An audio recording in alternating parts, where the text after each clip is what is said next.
Oh my gosh. Thank you. Thank you so much. Thank you so much. I'd say this is a pretty big, good distraction, wouldn't you? Yeah. Thank you. I see so many friends and new faces here. Thank you, Alonzo, for sticking with me. We had the conversation in the car on the way over that we're in it. No matter what happens, we're in it. And I'm thankful for that. I'm thankful for my family. Listen, I'm John Reid. I am a loyal Republican,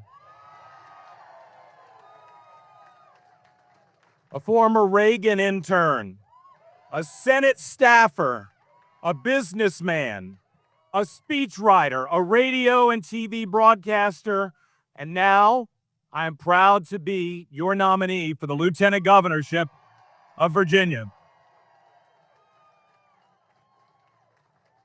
But here's the most important thing that you need to know right now.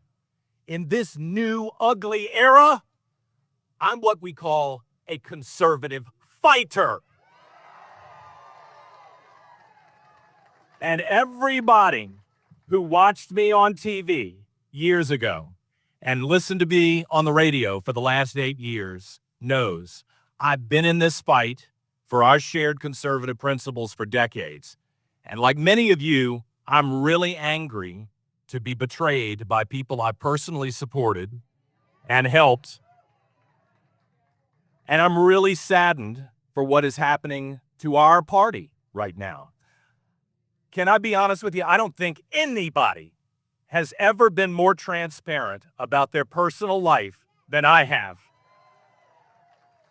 In fact, almost every day, I get messages from people who say, you're sharing too much about your feelings.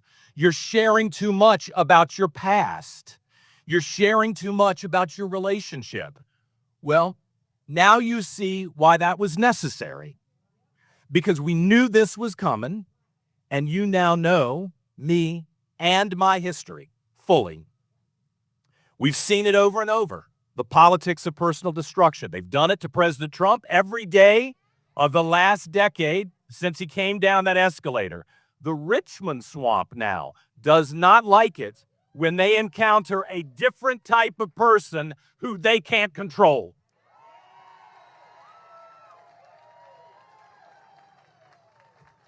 So that's what's happened here. They have now tried coming after me, threatening me, pressuring me with every trick in the book. And I want to thank you for standing with me. You've stood with me against a corrupt political machine that's been hindering Virginia's success for years. So many good people have said to me, John, I may not agree with you on some issues. I may not agree with you 100% on your lifestyle, but I know you at least fight for us. And with you, our future is worth fighting for, and they're not going anywhere. And I thank you for that.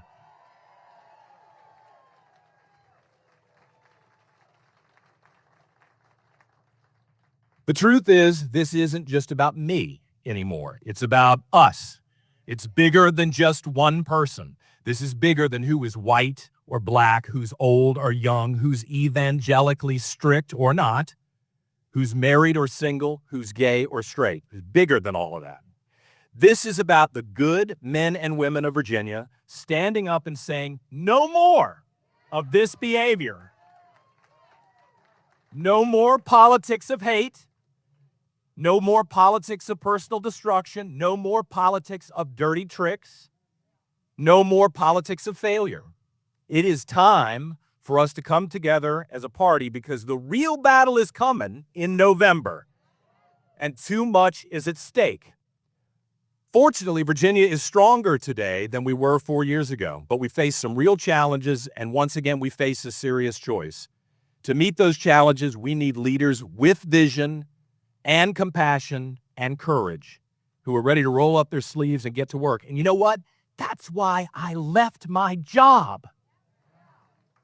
to run for this, knowing it ain't going to help me financially, and it's pretty personally dangerous. I still don't regret it.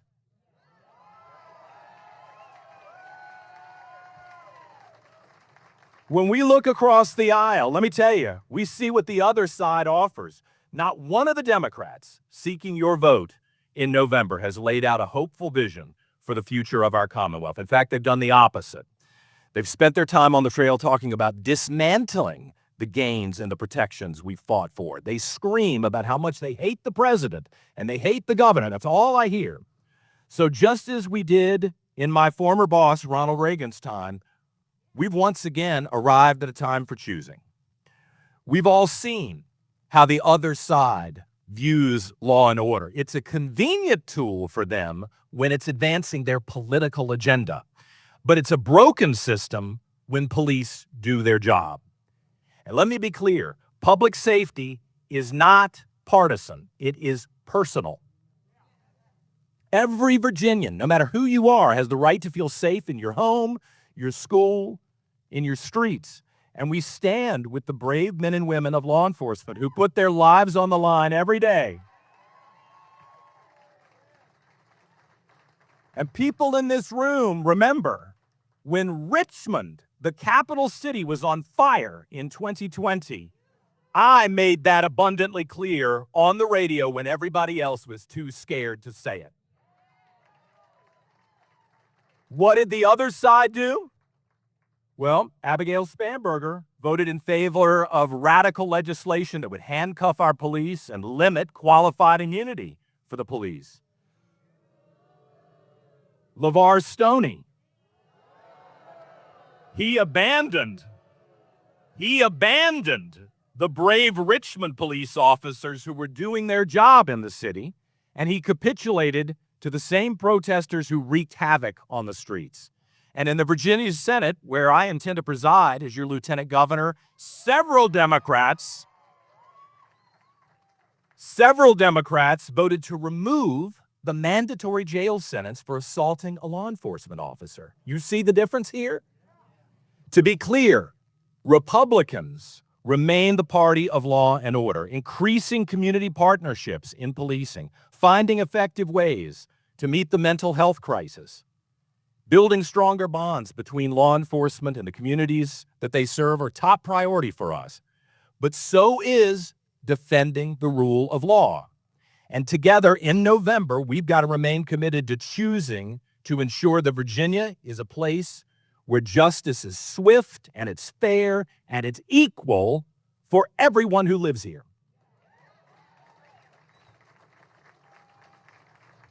We all know that strong families are the foundation of a strong community and a strong Virginia. And I want to be clear.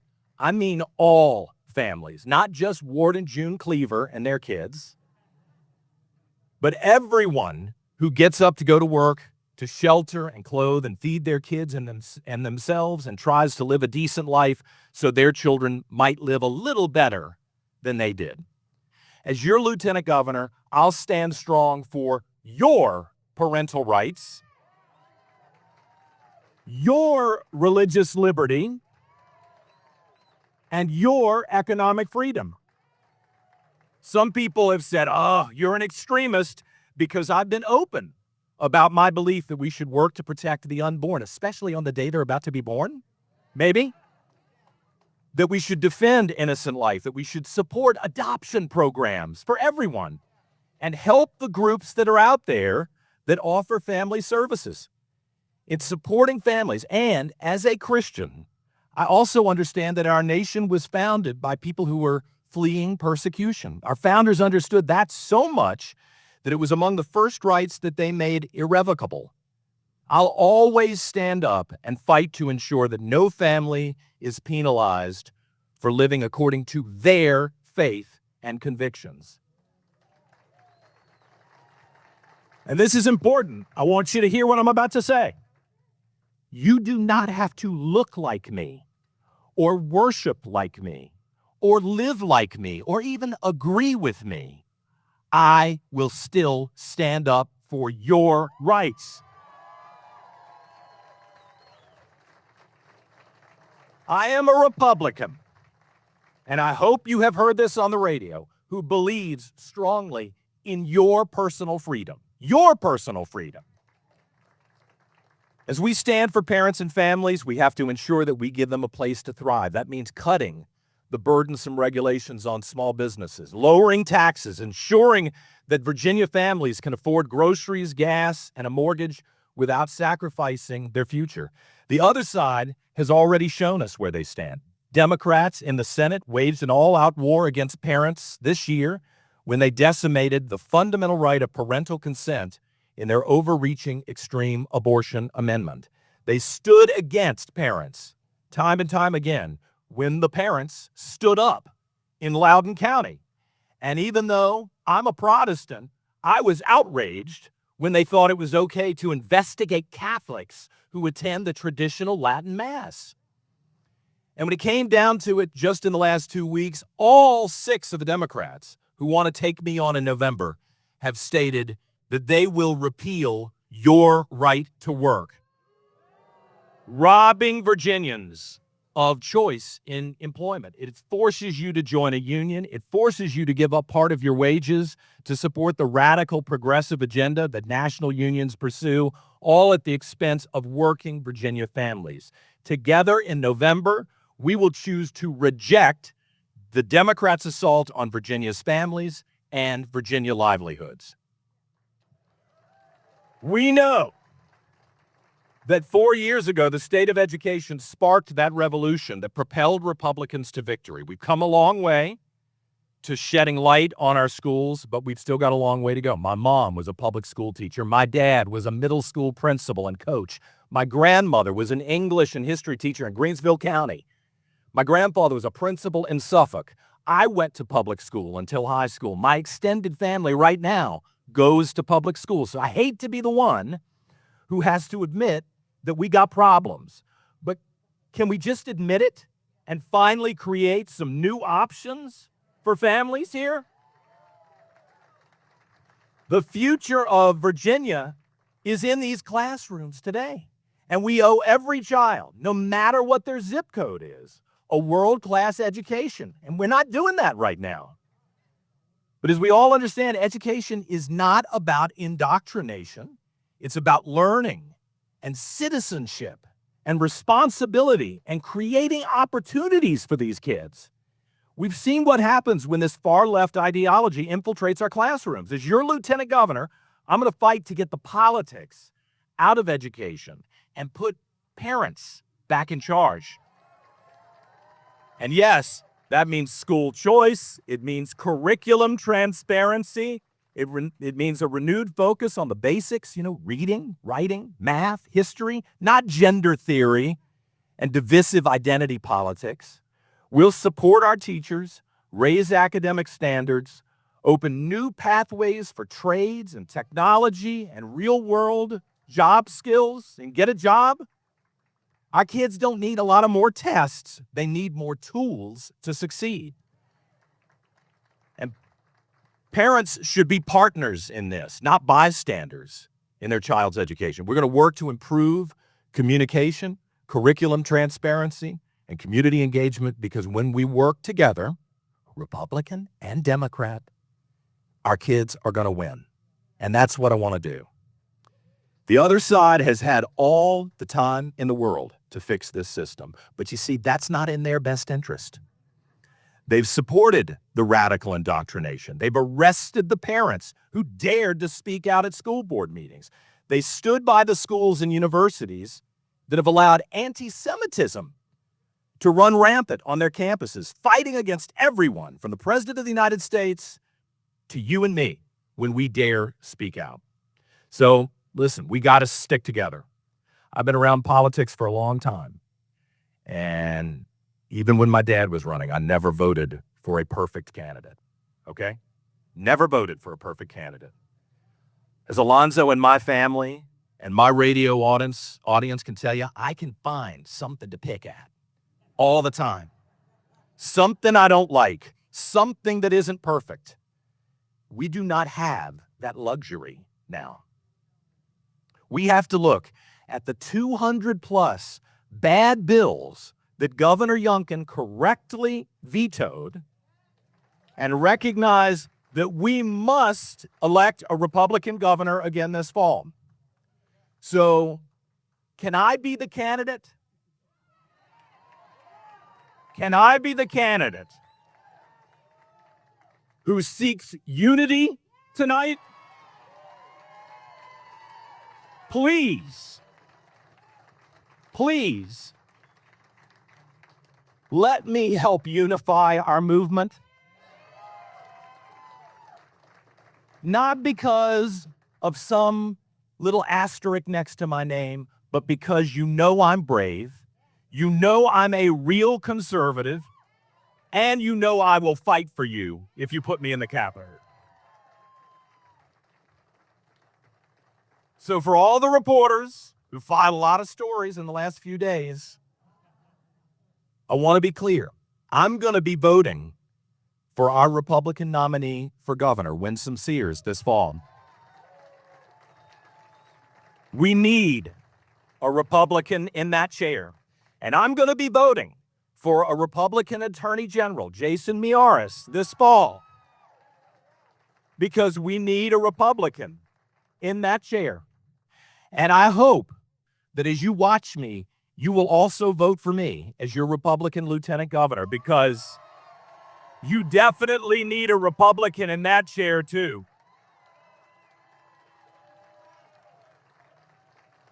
Together, in November, we have got to choose to fight for the next generation and those that will follow them.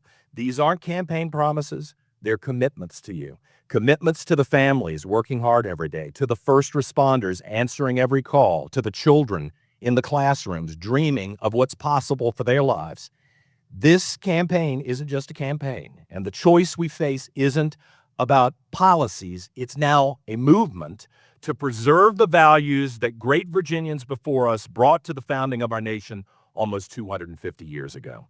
Faith, family, your freedom, and your responsibility in this society. We don't need more government in our lives. We need more accountability, and we need more freedom for you. And I hate to say it, we need more common sense at the Capitol. So you see, we are once again back at that time for choosing, and the choice couldn't be more clear. Together, in November, we will choose to take a stand for Virginia's future. We'll protect our families, defend our Constitution, return our government to we the people.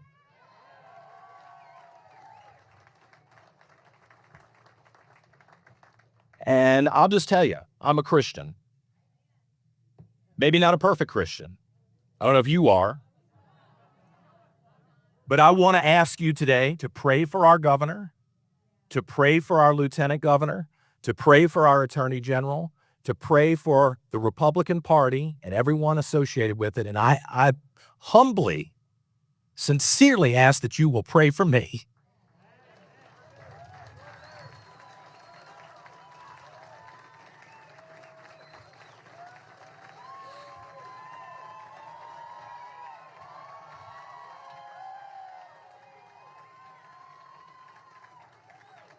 It's a long road to November, everybody. Let's get focused. We're not alone in this fight, as you can see in this room. We need to get back to work and get ready to win. God bless you, and God bless the Commonwealth of Virginia. Thank you.